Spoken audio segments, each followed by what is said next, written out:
Alright, we got a new deal today. For the first time, and I don't know when this started, I just ran across it this week, and this is the second one I've seen now. Ford is offering for these F-Series and Navigators and Expeditions, instead of having to buy the entire glass to get a new seal, you can now just buy the seal. Alright, the seal's about 57, 60 bucks. That's a lot better than a $1,200 glass. And there are any number of reasons you may need one. This one here, I can't 100% explain why this one fell off like this, but I did find in the trough right directly in front of where this was falling off, I found this piece of a limb or stick here, and what I'm suspecting is maybe there was one that fell off a tree and it got shut in the sunroof, and maybe they pulled it out, and I'm just speculating here, but this was really in the trough, like right here when I pulled the glass out. So because I can't see any other reason the seal would have fallen off. Now possibly I could just pop this back on here. I've already tried it once and it stays on there pretty good, but the seal is so cheap at 57, 60 bucks, and who knows, maybe it's an updated part number. Now that I don't know, because they never offered it previously, but we're going to put the latest and greatest on here, and we're going to put a seal. So I'm going to show you how to do it. So there's your part number. I'll have a still picture of it too. There is an up and a down, upside and a downside. Oh, not upside and down. So there's a top and a bottom to this seal. If you'll notice, all right, it's got a tongue and groove fitting. So that just pushes in right there. And I don't know if I can do it. And yeah, I can. I think you just get it going, and you can feel it just go snap, snap, snap. No, this is the old seal. I'm going to take it off, but it just pops right in there, and you got to start it and just work it around. All right, now it's got back corners on it, right? So that's where I'm going to start it, is from a corner, because that way you know you got it centered. But there is a top and a bottom, and I'll show you why. Here is the new seal. All right, you see right there, that's the same, right? But if you have it flipped it over, it's got this extra little lip on it here. That's the bottom. So you could put it on this way and it wouldn't be right. So you want it to be on this way. So that's the way it's going to go. All right, so pretty much you just, if your seal's coming off, or even if it's not, you can just start pulling it off. It's not really a big deal. It's just start pulling it right on off. All right, so I'll come back here in a second with it off. So here we are, seal's completely off. I've got the new seal about ready to start. Like I said, there's the top. There's that little lip right there. Right here where my thumb is on the bottom. That is the bottom. So in order to have this lined up, you're gonna wanna have it right here. All right, so start the little tongue and groove, and I'm just pushing it down in here with my thumb. Yeah, I know the difference between my thumb and my forefinger, I promise. All right, you're gonna pull it a little bit that way, and then you're going to start it going this way. All right, and you will feel it. It doesn't necessarily snap, but you can definitely feel a little bump as it goes in there. It takes a good little bit of pressure. You could glue it in place. I don't think I would. It's probably not gonna come out, but if you did, the slickness of the glue would make it pop in easier. It also might make it pop out before it dies. All right, so, all right, you just keep on going. All right, and I have a suspicion that I'm gonna end up with like a little extra like this, and I'm gonna have to walk it back either way. So let's see. I'm gonna go ahead and put it on, and I'll be right back. Let's see with the end of it, and let's see if I have extra. Well, it's almost as if I do this for a living, and I've seen this before. So I am gonna have a little extra, not too bad. You just keep pulling it, putting it down, pulling it, and you can force it in there. And this is actually good news. Oh, look at this. All right, I forced it in there.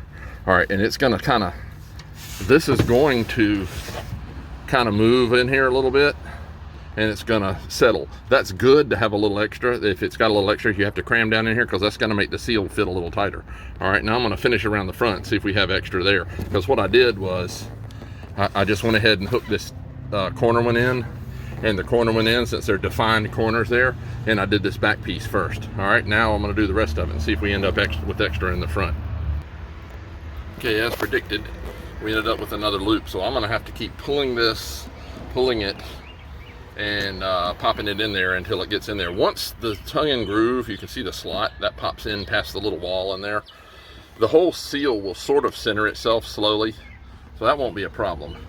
I will say the sides right here, these really worked me as far as getting them to pop in there. I don't know if they were tighter or what, but they really worked me. The top, the front and the back edges, they pop in pretty easy. So anyway, I'm almost in there. You can see this isn't probably down in there. I got to squeeze on this some more.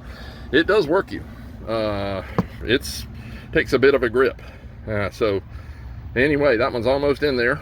I'll show you the finished product in a minute. All right, so fully installed.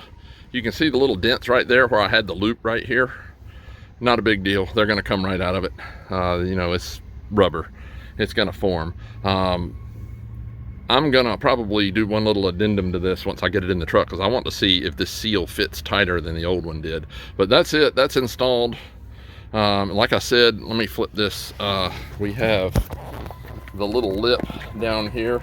You can see this little lip right there. That is the bottom, the definitive bottom. You don't want to have this thing flipped over, but it is on there. That's how you put a seal on an F-Series or Expedition Navigator glass. They are the same glass. Now this is again a 2022, and this one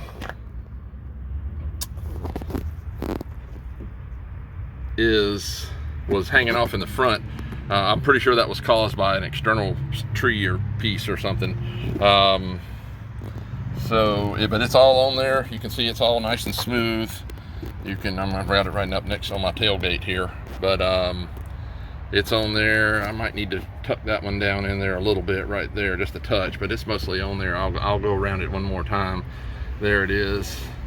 And this could help you if you have a water leak that nobody can figure out. You might want to try this seal. That's pretty cheap too. So anyway, I will show you the final product shortly. Hey, there it is. It's in there.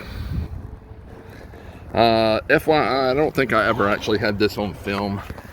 That's about how you want to adjust one of these double sunroof deals where the sunroofs meet in the middle. It looks worse than it is, but you want this front one slightly higher than the rear. I know some of the manuals will say put them flush. I don't agree with that, because this thing's got some wiggle room. If you bring it shut from being opened up fully, it's going to be a little low. If you bring it shut from being vented, it's going to be a little high. There is some play in this mechanism, and if you adjust it like this, then when you shut it from being open, it'll be okay. It'll be where it needs to be, and it might gradually vibrate itself up. But if you shut it from vent, it might be slightly high, and that's okay, because it'll vibrate into place. But if you adjust it flush, then when you shut it from fully open, it'll be low, and I don't like that at all. So I always have them just a touch high, and even if you can see, it kind of gets even, and then there it's even. All right, so anyway, that's the new seal. I did not physically feel that it was any tighter or snugger than the old one, maybe slightly. But that might just be because it's new, not because it's updated. But anyway, that's how you put a seal on an F-Series. Now, as far as which trucks this fits, that's where we get into something a little funny, because if you have a 15 through about a 19, I can't tell you that this seal would fit your sunroof glass. And the reason is why is this. They did update those seals along the way at some point, and then at some other point, this glass and the frame and everything is noticeably lighter on starting in about 20 or 21 than the old ones. They made them a little different. But if you right now go buy a sunroof glass for your, say, your 15 or 16, they're going to sell you one of these for one of the new ones. And it's an ML3Z number as the first part of the number, as opposed to FL3Z. So the parts book retrofits the new glass into the old truck. I don't know if that will work for the new seal onto the old glass. I have kept this old seal, and I have an old glass at home, and I may go see if it'll fit on there, and if it will, I'll let you know. But that's going to be a kind of an experimental deal there. I don't know if I trust that. So, but if you have this newer glass, and that's starting in 20 or 21, I believe, till now, which is 2023. This is how you put a seal on it. Now, putting the seal on the old glass would be exactly the same. I just don't know if the seal will fit. I'll try to find that out, but for now, let's say it's for about 20 and up. Anyway, that's how you do it. I have videos for how to pull the glass out, videos how to pull the little accordion things, which are the concertina, you know, those little accordion thingies right there. I got a video I just put up on how to pull those off and put them back on, not pull them off, but how to put them back on properly. And I hope it helps. Questions, comments, let me know. Thanks for watching.